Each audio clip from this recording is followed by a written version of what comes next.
What's going on, everybody? Mike McIntyre here from All Things Sports, back with a brand new video. Today I have a comparison of the top tier new Adidas Predator Freaks, so let's get into it.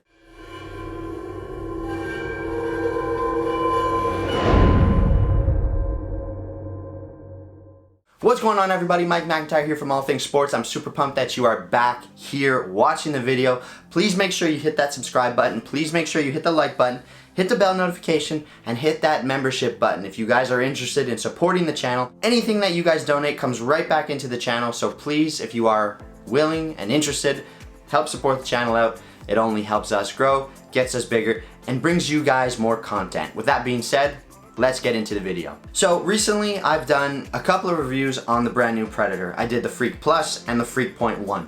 I mentioned in those videos a few different things, and I thought to do a comparison video between the two top tier models would be good for anyone that's interested if you are undecided between the top Plus model and the top .1 model. So this video we're going to break it down. What's the differences between the laceless model and the model with laces? So here we go. First off, we have the new Predator Freak.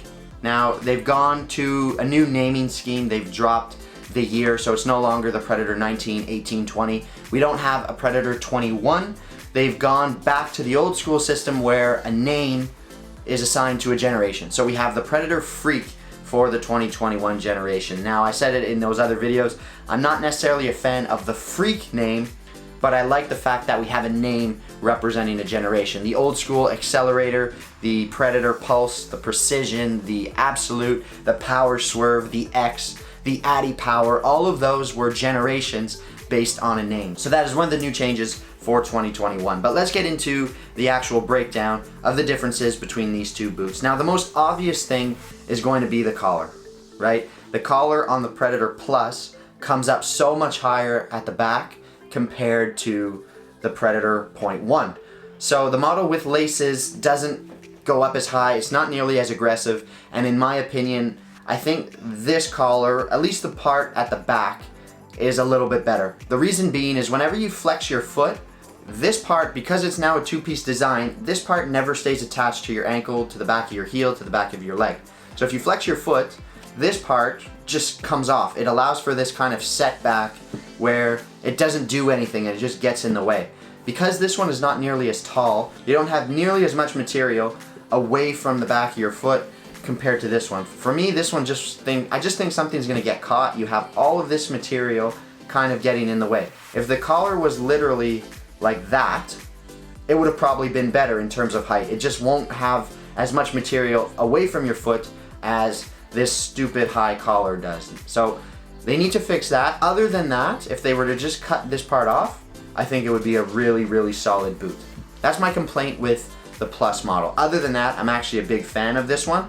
On this one, you now have roughly the same amount of grip as you do on the Plus model. Last year's model with laces didn't have the same number of fins. For whatever reason, on the lateral side of the boot, the grippy elements kind of stopped around the stripes. This one is the same as the Plus model. You have the fins running all the way to the back, external heel counter, same as this one. So that's a good thing in my opinion. You keep the uppers similar, they're more in line with each other, creating very few differences between your two top tier boots, which I think is necessary. If you're gonna create two boots that are both the top of the line, ones with laces and ones without, you should make everything other than the laceless part of the boot the exact same thing in my opinion. So you have the same sole plate, you have the same stud patterns, you have the same upper. This one does have a little bit more of a premium finish to it. You can just tell there's a little bit more detail in the finish of the upper, but the actual construction, the feel, and everything is the exact same, so you don't need to worry about that.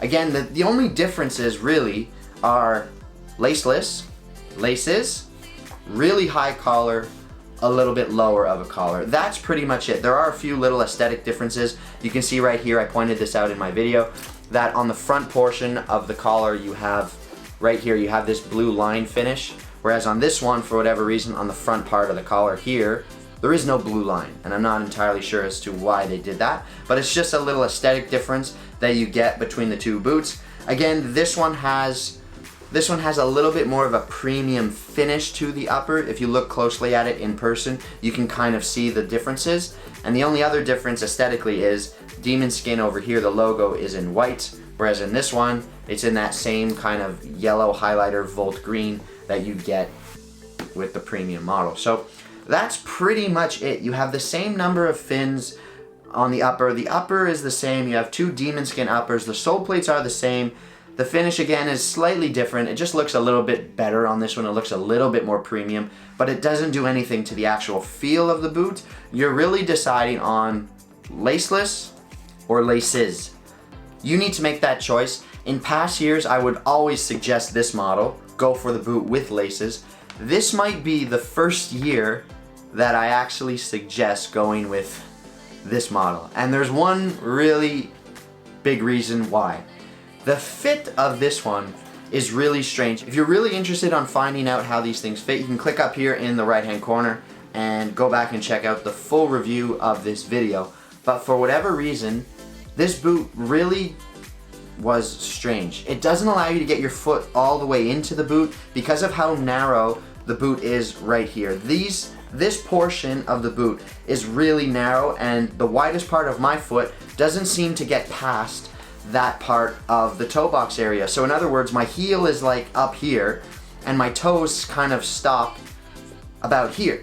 So it's really weird. It doesn't feel like my foot has slid all the way into the boot. It comes in and it kind of stops here, if that makes any sense. So there's a ton of space at the front and my heel is banged up at the back here. So for whatever reason, this boot just fit way better. It's still narrow in the midfoot, but it's not nearly as bad as last year's model. And so because of the way the boot fits, I'm actually leaning towards this one over the boot with laces. And that's definitely the first time from a performance standpoint I would ever suggest going for the boot without laces rather than the boot with laces. So that's it. That's my comparison between the two new Predators.